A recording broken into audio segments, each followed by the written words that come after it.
So, without further ado, I'm going to bring over Carla Bruni. I met Carla on Facebook through various other people. Carla was a protege of Donovan Ripkameth, who has spoken twice at our conference. She's part of the Chicago Bungalow Association. She's an artist. She's a speaking professor. She knows how to reuse things. She even has a program dealing with grief. That's something that's kind of special for us. My business being in the funeral service, but she also uses art as a way for people to deal with their grief. And she's a pretty cool chick. Excuse me, saying yeah, pretty cool person. So she's anxious to speak. I'm going to shut up, let you continue on. Thank you.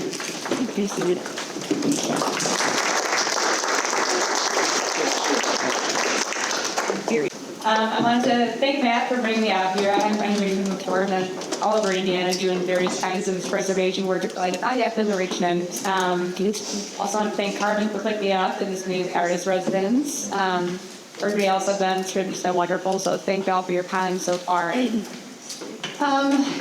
As Matt mentioned, it was actually really interesting listening to Michael Bay's speech because we had a lot of overlapping things, even though these were really different presentations. So just in terms of quality of life stuff, various metrics, things like that. So it's kind of fun to do step on that.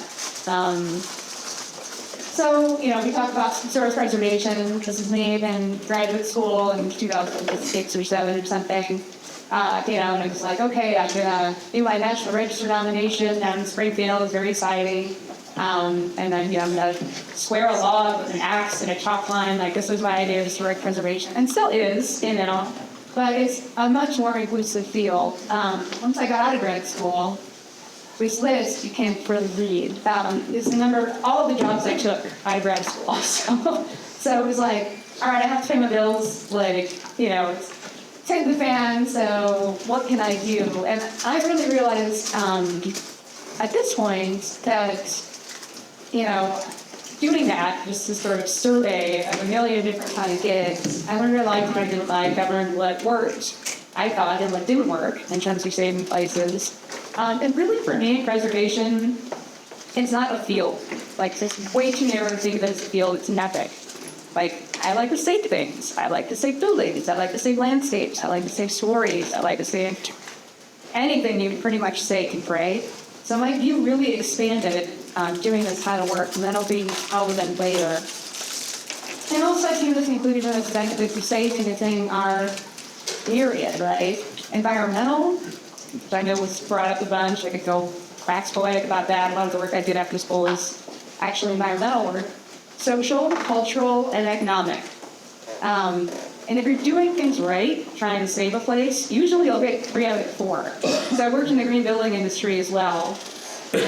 And you can look at anything and make an argument like this is a green product. There's always one reason you can make up why something's a green product, right? But if it's actually a good green product, it's going to have at least 3 reasons why it's green. So as a general rule, I just kind of filter out a lot of the nonsense rules like that. So as Matt mentioned, I like to place economics. I'm not an economist, so please don't ask me too many questions like, yes, Michael, for statistics, because that'll be only help you godly. But I worked for a preservation economics firm for maybe 5 years. Still do every now and again as a consultant for Donovan. I have this wonderful picture of Donovan that I included because every time he has me on his slides, it's me holding a baby alligator that he pulled on Facebook. So, Ollie, but pretty embarrassed pictures of him in here. But my local place economics was so great because, again, my definition and understanding of what's preservation that really expanded. We traveled all over the country. We traveled to a lot of other countries. And so I realized, what we call like the intangible heritage and intangible history, even though it's tangible, it tends to seem to turn, but cultural practices and beliefs, and it's like a cancel market. To San Antonio on the top right, which is, a really important building, not because it was so significant architecturally, but what happened in that place was so important, right?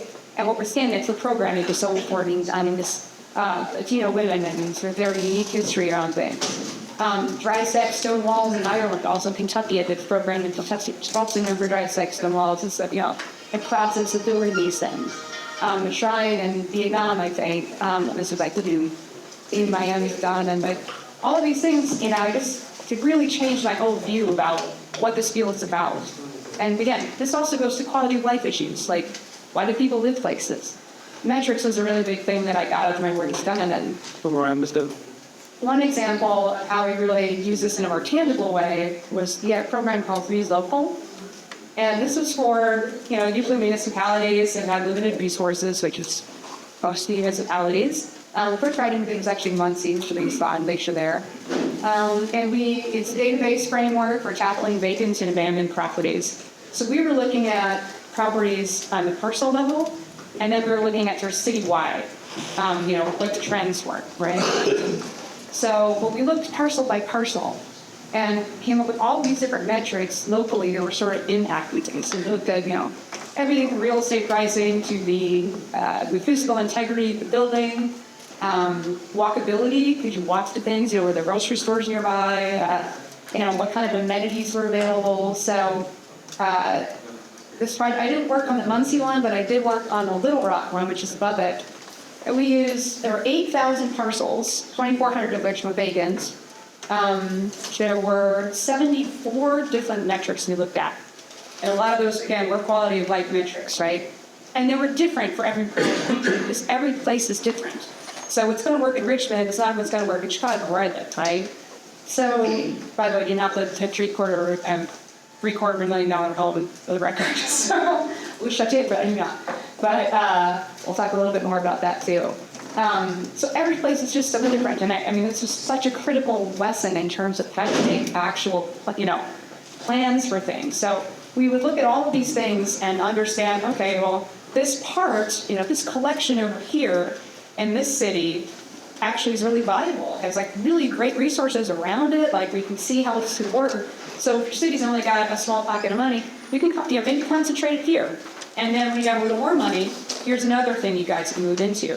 So sort of a tiered approach that way, which I thought was a really fascinating project. Also, for Little Rock, we scanned 8,000 parcels in 4 or 5 days. So how do you do that, right? Especially if there's a small budget, right? So we brought in volunteers. We put ads in papers and stuff, and we told people what we were doing. So there was buy-in from these volunteers. They were really into it. They're like, yeah, we want to help with this. We want to do this. We worked with a tech company, and they helped us. This was a really big deal at the time. Now it's not that big of a deal. But they worked out an app for us. So you can take your phone, take a picture of the house, plug in. We had a survey of questions, how is the integrity of the house? What is this and that? But we could train them on things like integrity, because nobody knows how to necessarily determine the integrity of the house, right, physically. So we did a PowerPoint training with them, and we tried to recruit kind of accompany little groups, but we just kind of set people loose, right? And so we were able to actually cover that many homes that quickly, which was pretty awesome. So I had a big cleanup afterwards, but that wasn't my job, so that's why I sit in empty.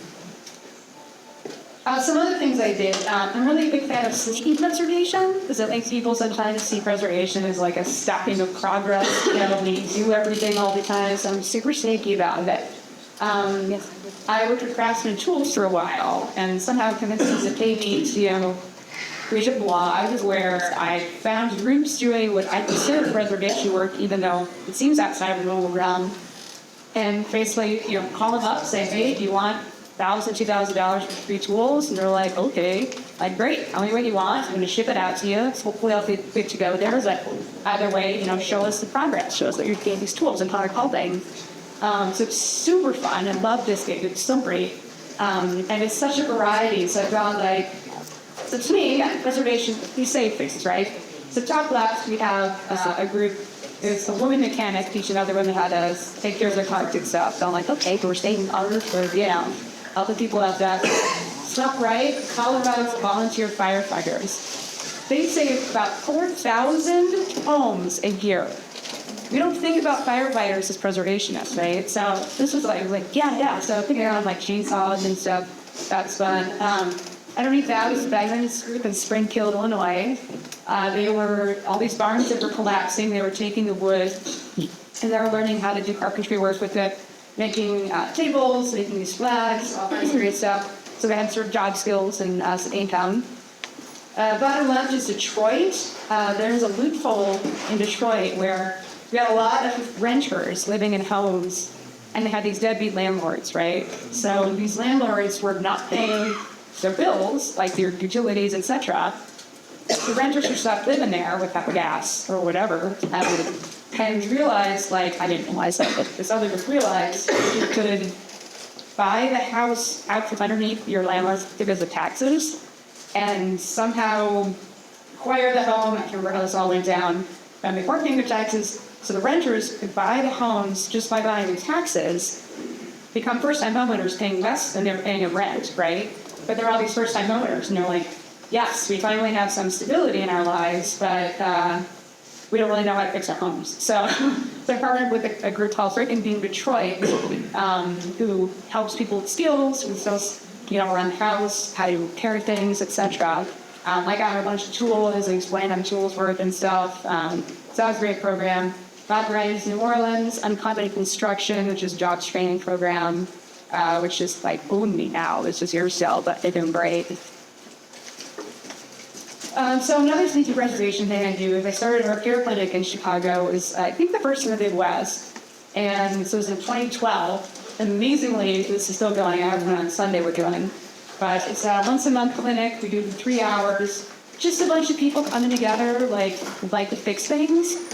We all have other jobs. I have 8. But once a month, we could do it for 3 hours, right? Anything you can fit through the door, we're going to fix it. We're going to try. We have all contingency of sewists. I mean, sewist is the proper term. I'm not saying this anymore. So, name hardcore, we call this. You don't have to deal with them. But, so we fix all kinds of clothing. Bites back, really like anything. It's pretty incredible. So, I'm doing this, 9 years now or something crazy. So, more than that, 11 years. So, to me, it's creative problem solving. It's collaborative. I knew none of these people before. I don't know why they agreed to do this. They just like fixing things. They've become friends. There's been skill sharing and stuff over the years. Volunteer retention is amazing. We're saving all this stuff that's not going to be long and goals here, right? Creative solutions is really the kind of what I'm after. Outside the box solutions, right? That aren't expensive. Back to creative. So I work with Chicago Bungalow Association. I worked there. Since 2008 in various capacities. Doing anything they threw at me, which I would have to. And it's a fantastic organization. Been around for about 24 years, started in 2000. It's a city-delegated agency and a nonprofit. We have about 30,000 members. So it's 30,000 employees in Chicago that are members, free membership. They have access to any grant funding we might get. There's always criteria, often income-based, etc. But, we're always constantly trying to get grant funding. We have webinars. We have, I like working with illustrators. So I like working with artists. I bring in illustrators to try and help translate concepts. I like translating. One thing I can't stand is a contractor who wants to come and give a talk for us and uses all of this jargon and nobody knows what they're talking about. That's not helpful if you're a homeowner that's trying to learn how to fix your house, right? Or, to get a sense of, can I do this by myself or do I need either a contractor, right? So we're very, very careful about making sure that everything you talk about is, really accessible. Stand up there.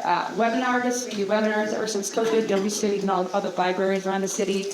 We always do north side and south side. It's a long city. And during COVID, we started doing them online, and now you can watch all this stuff for free.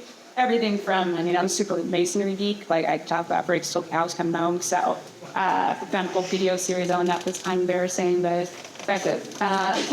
We've got, flooding issues. What to do about that? Research your home's history. You name it. Anything our members want to hear about, we're going to find someone to talk about it. Or if we can't find anything, then I always get stuff to talk to about it. So, and that's fine. We had garden contests as well. So we really tried to encourage people to get like really too attention. And it's like, regardless of your income, it's like how creative. Like, we had a winner last year she built these incredible gardens just by taking clippings out of vacant lots over the last couple of years. It's just, I mean, it was amazingly creative and beautiful. So it's not that much money tab or anything like that, like not at all. And our main sort of bread and butter, if you will, is do websitization and installation, right? So a lot of our members are below the poverty line, so we're very concerned with energy security. I mean, it's super expensive to, our utilities prices just keep going up. If you have a house that has a lot of deferred maintenance, you probably got a lot of leaks in your house too. So that becomes exponentially more expensive for you. So we have done thousands and thousands of homes across the city. And usually, I think there's like a 50% year reduction and like a 30 to 40% reduction in your utility bills. And so it's crazy to have a down payment. Also with our work, this is a project we're working on now that I want to spend a little bit of time on because it's pretty innovative and I'm really proud of it, really excited about it. We work with this artist, Tanika Johnson, who she's world-renowned at this point. She's pretty amazing. She's from Inglewood, which is a neighborhood, if you ever hear about the neighborhoods in Chicago, you hear about Inglewood. She's from Inglewood, and she would so Inglewood's on the far south side of Chicago, the south side of Chicago. South side of Chicago is black, north side of Chicago is white. They're an extremely segregated city. Economically, those $750 million homes are all on the north side, and then some, about $1.5 million. Same $750,000 house on the north side would be maybe $250 on the south side. So Chicago, I understand we're a city of 1.6 million people now, and I think somebody mentioned was about 36,000 here. I understand it's not like the same, but Chicago is a city of neighborhoods, and our neighborhoods break down very, very differently. So her neighborhood of Inglewood is actually Longhill. I'm getting it on myself.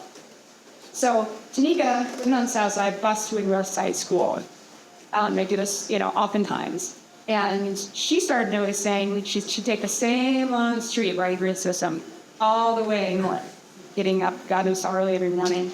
And she just started noticing, all these houses look really different.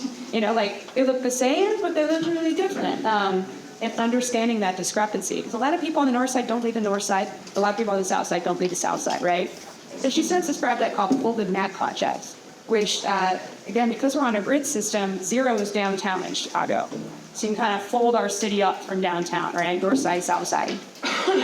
So she's like, I want to look at properties at, 6538 North Maplewood and 6538 South Maplewood and see how different they look. And they look different. I mean, they look the same housing stock, but the deferred maintenance on the south side, very, very different. The cost of the home on the south side, very, very different than the north side.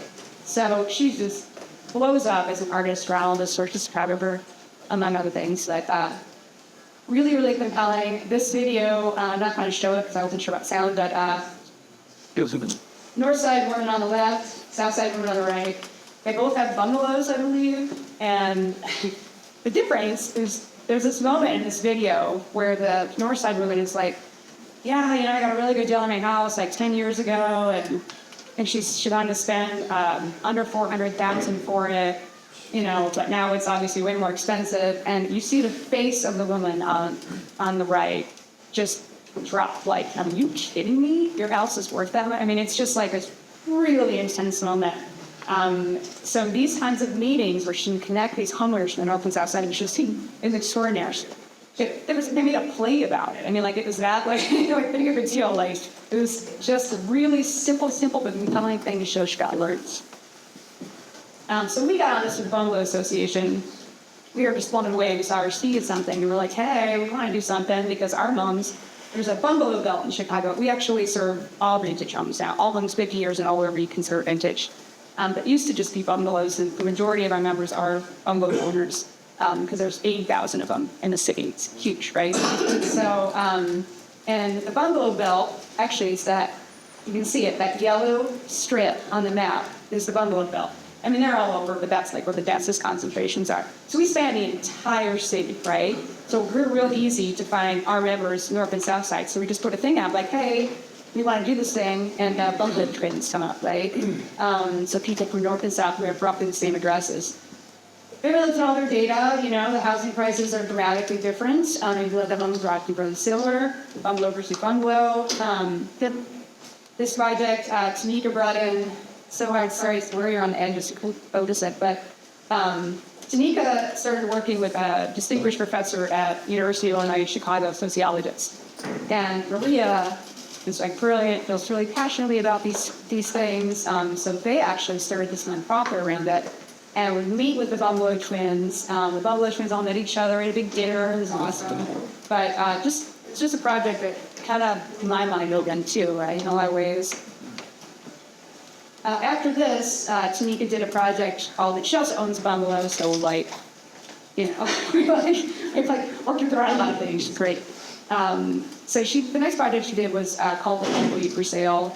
It was all about land sale contracts. These happened everywhere. They definitely happened in Chicago. It says 50s to 60s. My dad sold real estate. I asked him about it. He said it was still done in the 70s. Basically, what they sold, we don't have the actual stat, sort of. Tanika sees this study that comes out called Plunder Black Belt in Chicago, written by Amber, who we'll hear a little bit about. It's just sort of bringing all of these issues up, right? That it's something. Anyway, it was, I think on average, 80% higher that they would sell them to a black person to than a white person. And on top of that, his land sale contracts were problematic because you pay your mortgage every month, but you're not actually building any equity. So if you miss a single payment at these astronomically higher prices, if you lose your home, then you have no access. So it's the people's advantage to try and make it really difficult as you have to deal with these payments. So Janina's upset about all of this. Of course, like as she's reading about it, it's really upsetting. There's also redlining, which I know happened all over Indiana as well, happened everywhere. So all of these things are pushed against people. So she got this. So out of that comes this next project, Unblocked, and Keith Airline. So sale contract homes, of which they started covering more and more examples of this in Chicago, really had done research on support. She decides to make these markers and stick them in front of some of the homes that were sold off by land sale contracts, just to bring attention to this issue, right? And visual, stimulating artists like to push, some of the homeowners got kind of angry about it, But kind of an interesting thing happened out of this as well. She approached us as the Bungalow Association and was like, hey, I do this project. And I want you guys to be the fiscal agent because you have a larger organization. I mean, there's only 7 of us, but still larger than Fold and Map Project, which is 2. We have all this infrastructure in place. We know how to navigate things, insurance, and all these sort of things, right? So why don't you guys do the fiscal agent? Because also we want to look at all of these homes on a single block in Chicago. We want to repair them and we want to weatherize them. After that, we want to make art on the block, right? We're like, that sounds cool. At the same time, this sort of came up because there was a city grant through our Department of Cultural Affairs and Special Events. We got a $250,000 grant for this project. Plus, we got another $120,000 from another organization. And we're like, all right, let's do this. We're in business. We're going to go check out this lot. I go out to this lot, of course, and immediately I'm like, oh no, everyone needs a new roof. Like it was, it's a lot. There's a lot that needs to be done. I'm sorry, Zeb. I shouldn't have this about right one minute. We passed. We can say that. The greatest thing about the block, which is a single block in the Inglewood community, is that we have an artist who people love, the city is interested in, She makes things happen. She's, really prolific. And she's going around saying, repair is art. And I'm like, yes, because we need repair funding more than anyone, more than anything. Everybody wants to hit these climate action goals. Well, you can't insulate a house if there's a hole in the roof. Everybody wants to hit all of these different goals, and everybody wants to work in communities that have been disinvested. But we need repair funds, first and foremost. So to have somebody who has this voice comparing the two gets us to tap into art funding, right? And all other kinds of funding as a result. So it's been a really critical partnership. Again, we're the fiscal agents. We have a long history of doing repair and modernization work. The contractors you want to use are actually good. Tanika is a visionary. She's always crouched. She's super hot. She's constantly in the news. And so a new kind of money pocket is really sort of happening in Chicago. It's really gaining momentum now. And it's not just throwing money after money. We'll get into it. But this made me so happy. This is a Tribune. It's a cover. What section was it?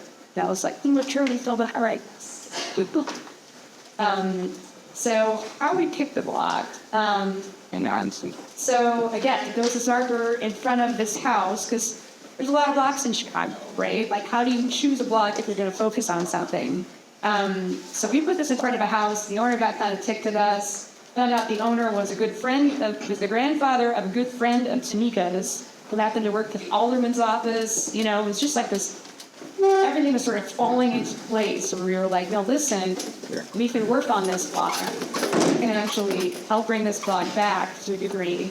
And now we'll have aldermanic support. I don't know if you guys have aldermen or anything here helping sort of break down, but they're just sort of you have the mayor of a neighborhood, or a few neighborhoods. Yeah. Let's not sleep. There you go. We have city Got our next eagle on board, because you need their support, really. And they got to start to get to know some of the people on the block, which I'll tell you a little bit about. So sort of our main team here, it's the Chicago Bungalow Association. So again, there's 7 of us total. There's 4 of us who are really involved in this project. You have Amber on the bottom left, who wrote that report from Duke University, who also works in Chicago now. I don't know, she's just a numbers genius. I don't know how to really explain it. She did so much research on these homes, and just runs the numbers on absolutely everything. She's incredible. Tanika, obviously, on the top right. Janelle, she's the Inglewood Arts Collective. And it's a collection of artists. Again, we're sort of working with all these artists, so she's kind of pegging that up. And then Maria, the sociologist on the bottom right. Also, I should say TJ from San Jose, the guy who works with all the music people. This feels so weird and informal to me. We're super informal. We're always, the meetings are hilarious. Everything's, it's just very warm and fuzzy, and I don't know. I just had this sort of showing different, more accurate representation of how we are. So speaking of meetings, we go to them, and they will come to us. Always have food, always flyer in advance, and have somebody who's flyers or door. You do a lot of elderly people too on the block, so we want to make sure they're not checking their emails. So we're not texting, word notes. So try to make sure everybody hears about things. We have Mrs. Justine, who's actually around. She's with that white hat on, and the far bottom right picture. She basically gives a sermon before every meeting, just blessing everyone involved in this project. She will talk too, so you gotta build it an extra hour for her. But she's incredible. She has door to door. She makes sure she pretty much threatens people to come to the meetings and just sound on irritations. But I can't do this. I don't live in Inglewood. I live on the north side, right? I'm not the one going around telling people what they should do and what meetings they need to go to. Not appropriate, right? Work with the people in the communities, always, always, always. It's up to them. It's their lives, it's their project, right? It's the only way it's ever going to work, and that's the only way it should be done. So it's been working beautifully because the people on the block are amazing, right? So, we need the alderman's office, we need outside if it's nice, you make me somebody's home, you know, they have room, like, any way we can, we get together to talk about everything that's going on. I give updates on construction, funding, stuff like that. Week gives updates on, study? No. Tanika and Janelle talk about arts. I'm trying to get people to start reading about that kind of stuff. I'm trying to get back to doing it. But there's really fruitful and wonderful meetings, and any concerns people have, you know, which there are a lot of legit concerns. So the contractor we work with, a lot of people want to work on the south side. So as an organization, we've worked with DNR Construction for over a decade now. We've given them so much work with Grand Flintine. Like, they love us. We've grown their business exponentially. We trust them. They go into people's homes. I don't care what they look like. These homes, how run down they are, what the situation is. They are respectful. They're on time. They clean up. They do a great job. If there's an issue, they run back. I mean, they're incredible. So they're pretty old at this project.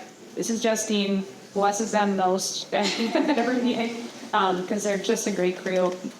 You know, so they get into these homes. So far, we've done 14 homes for a total of 20 units, 2 flats. And they're doing everything. On the top left, he's patching holes in the wall because he was just insulating on the phone into the wall. Talking to additions, top center, just trying to see what their situation is. I wish you could see better the state some of these were in. The top right, I've got 2 different pictures. The one on the left there was a 2-flat building, the longest building that he'd inherited from his grandmother. And the whole rate was just, I mean, it was barely on, you know. He couldn't rent the top unit. That's the whole point of having 2-flat. It's, you live on the bottom and you rent the top so you can pay the mortgage and whatever else, right? Absolutely unrentable. I mean, the damage was terrible.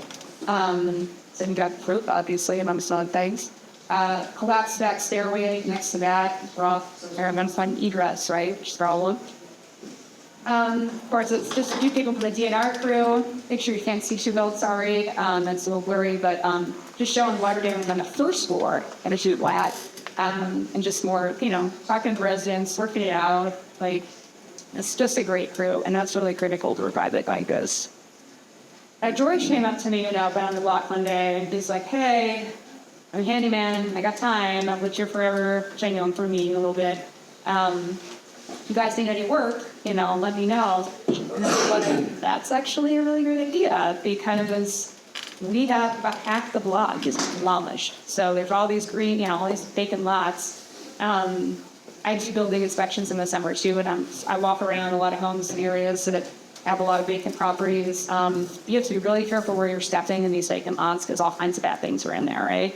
So I was like, we need to keep those lots trimmed. Like, do you want to, you know, trim these lots? I'm being a snow blower, you know, edgers, like whatever.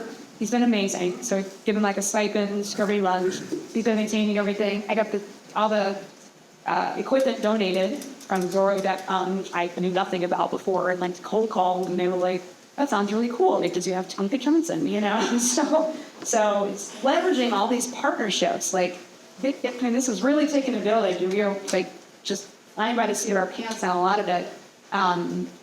It's worked out really well. This has literally changed this guy's life. I mean, like it's been an incredible transformation. It's been amazing to watch. Also, when the DNR guys are out on our block with their trucks, we have at least 2 residents. They're like, we stand on our porch, we watch those trucks. Like, if anybody has any ideas about breaking in or this or that, they're like, we're really protective of the workers and all the equipment. They're like, and so the people on the block too are coming together now because they didn't all speak before. A few of them did, you know. But they all know each other now, like, really well, because if you have the genes. And it's just so wonderful. The press, I mean, we've been in every local outlet, some national as well, where we're just sending some magazines. And it's just going to keep growing this way, because it's a really different project, right? Like, again, finding that funding is so hard. I mean, we couldn't get repair funding. We got it with artist grants. like, that's crazy, you know? So, I don't know, I find this really inspiring and really really hopeful, honestly. This is just like a little page from our website where we post on blog. By the way, if any of you guys want to, like, ChicagoBungalow.org is our website. There's so many resources for older homes, totally relevant. I don't care where you live. Older homes are older homes. Same basic materials, same basic idea, right? So, again, all these webinars, how-to videos, maintenance guides, like, all on there. And this is just a page for Unblocked, but, have these funders, which we keep adding to. We also have donate buttons, so big on press. And so people now are just starting to donate. We take maybe about $8,000, $9,000 just from some random people who were inspired by the project too. It all helps. And now we're in, so it's a 2-year project, although it's going to go way faster. But it was funded to be a 2-year project originally. And, the Bungalow Association, we were like the repair people, right? Repair and energy security people. Second year is more about art and create. So this is where Tanika, Janelle, all these people are really helping residents try to sort of visualize things, right? Again, we've got, can't really see here, all the green, those are vacant, those are demolished. The homes, no counties there. So a lot of green space on the lot. And then the other colors are just whether they're single family or multi-family.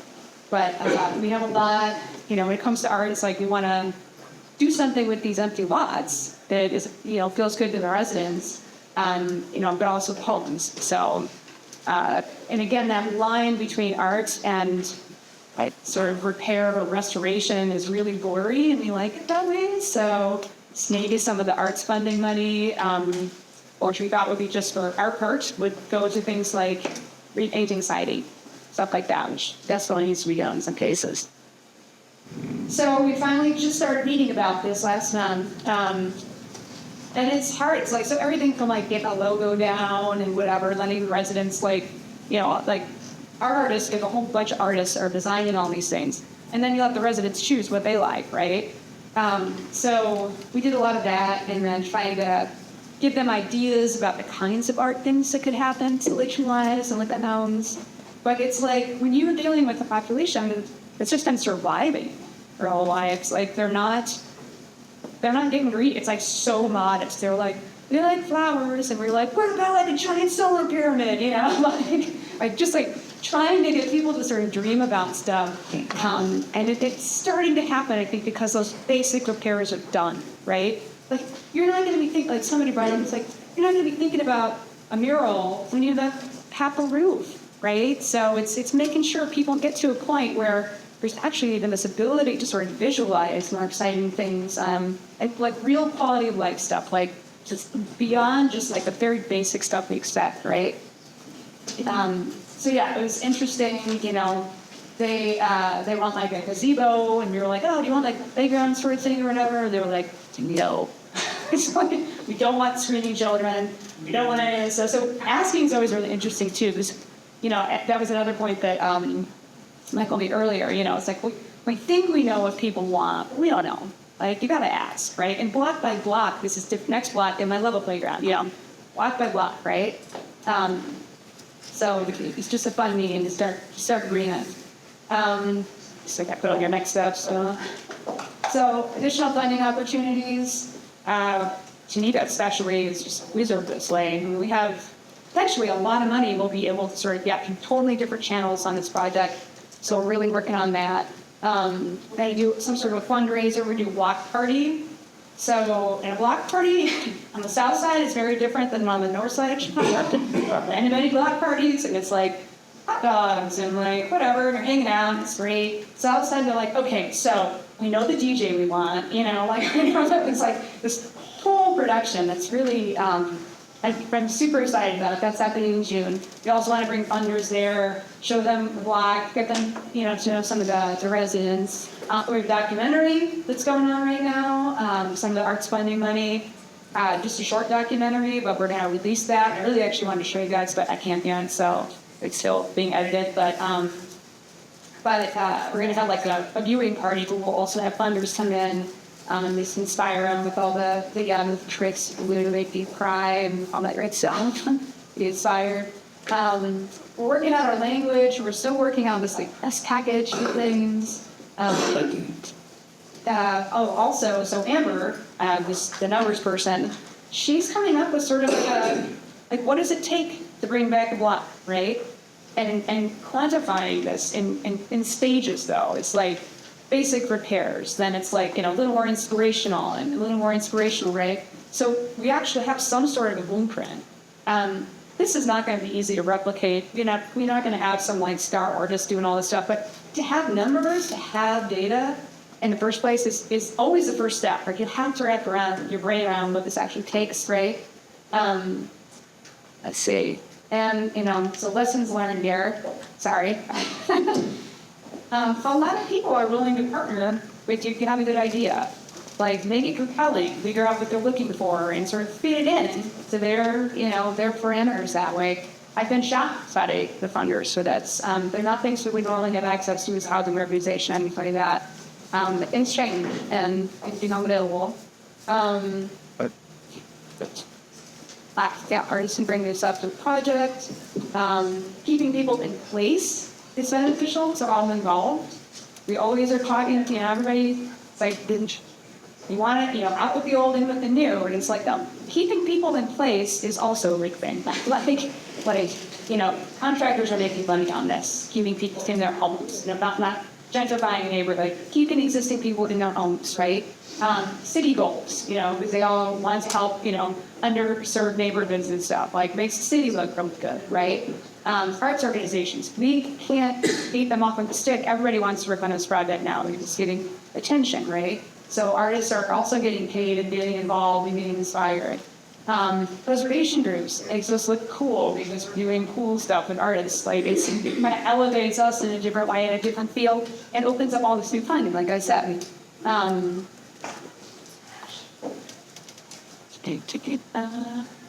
Residents don't really care about art until they have some of the basic stuff. And also this really is, we're really trying to figure out how do you improve a neighborhood without gentrifying it, without kicking out all the people who are already there, right? So that's a difficult thing. That's all I had about on the block. I just wanted to show just a few more slides about some other art stuff.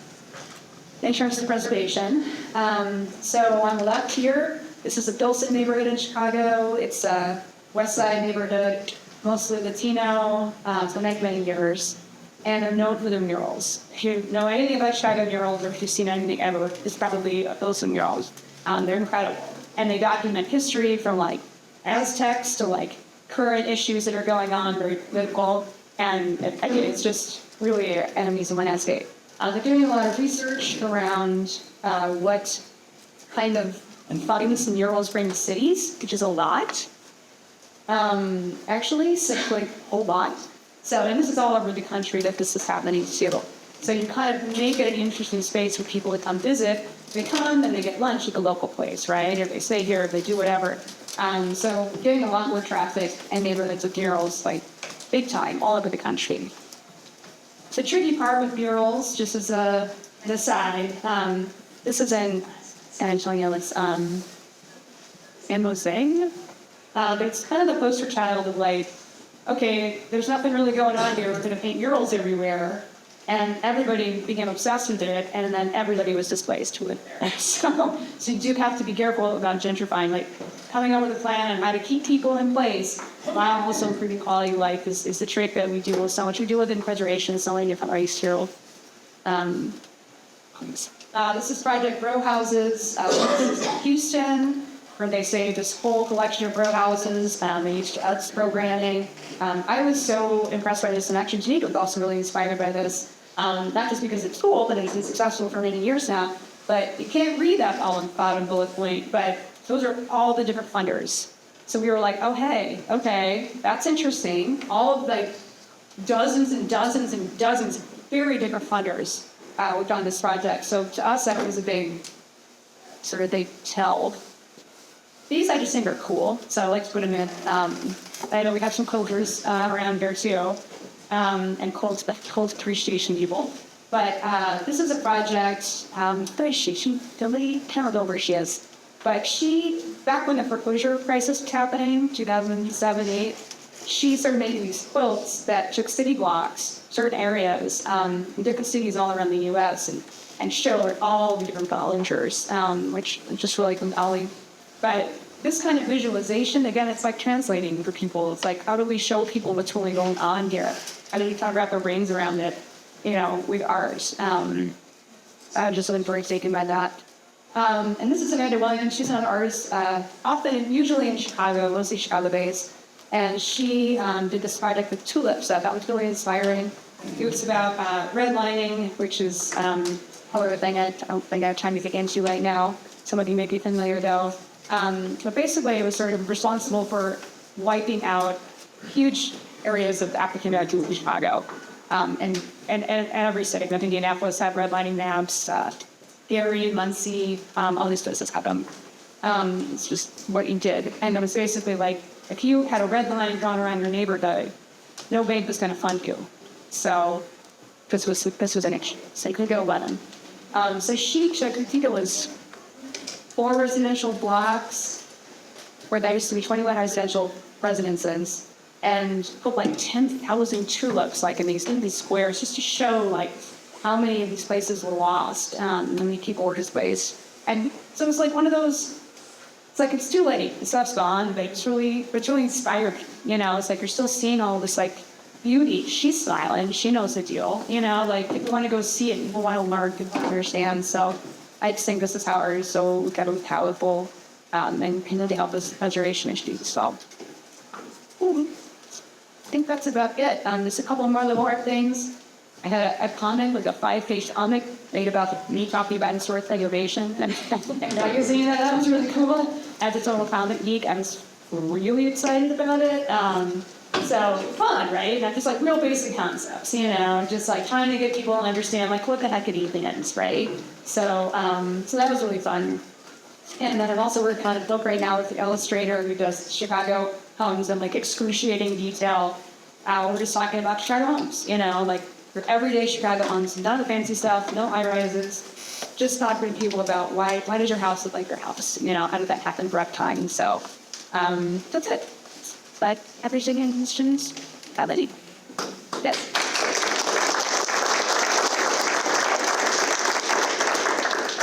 Very interesting presentation, thank you. And my question is about the documentary. How will we be able to fund that actual region? I'm sure we'll have it on our website.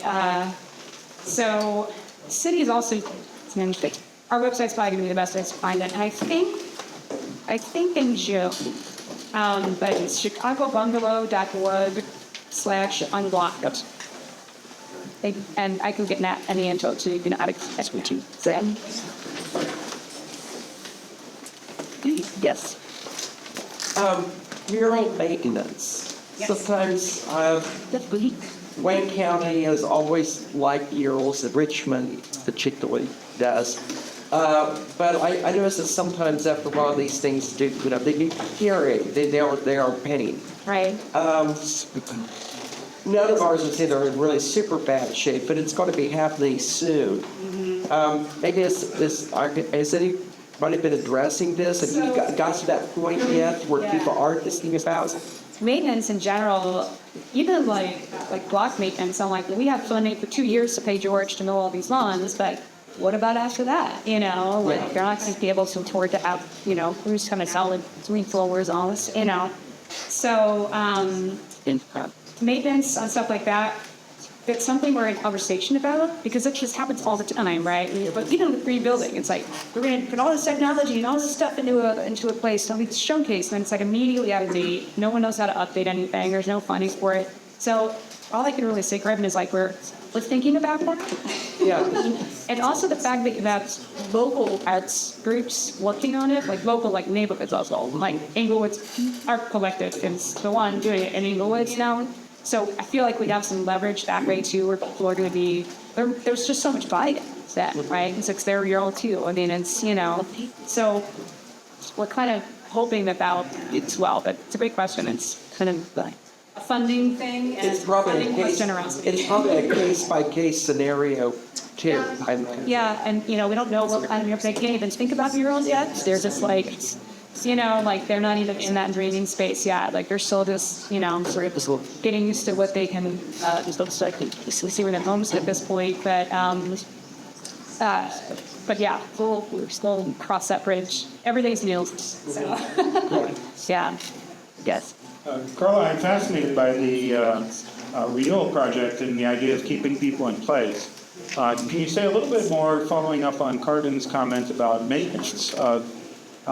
So I imagine that property tax values go up, or property taxes go up in these neighborhoods at the time as a result of the preservation efforts that rely on, and that the people that live in the houses may not be able to afford the maintenance on newly improved homes, such that we're yield floors. So how do those things get solved in the context of the budget So, from a sustainability standpoint? right. So, I mean, the way we're seeing it is like that roof's going to last a while. I mean, I'll have to tear offs too. So they have another couple of, layers of shingles they can add over time as well.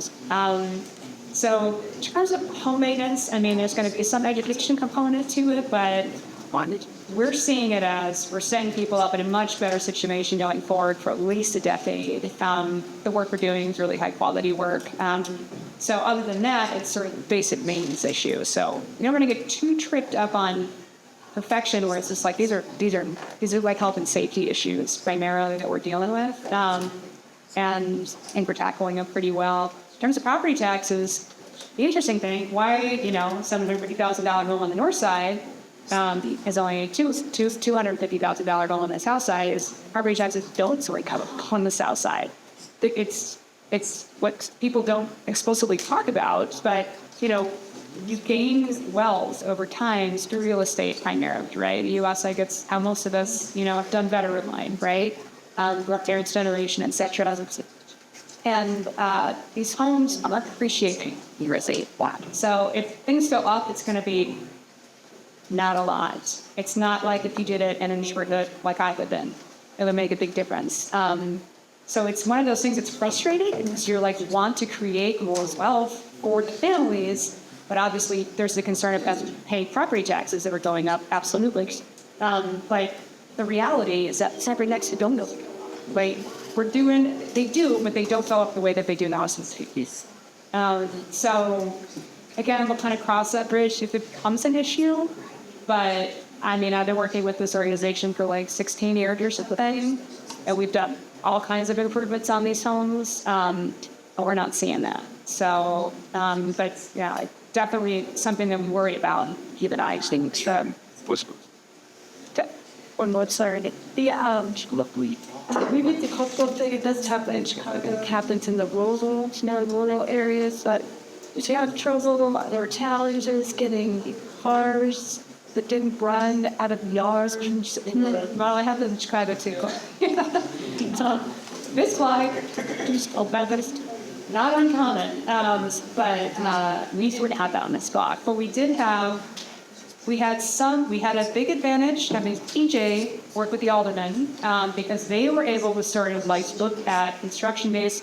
I'm not sure if you're able to tell, but they also repaved the street, which was outside of our project budget or towns. But it was a city thing and the streetlights. So that was like working with the city and trying to coordinate things in a certain way. Also, there was like a really horribly overgrown city lot that George isn't going to be able to take care of with an electric mower, I'll tell you. So we put a lot of pressure on the city too. The advantage of getting more attention around something is it kind of changed the city to the fact you can't even say nice garbage on the south side on air. So something's terrible. Sidewalks are coming with that. It's like it's a different world. So yeah, we pressured the city. Really appreciate it.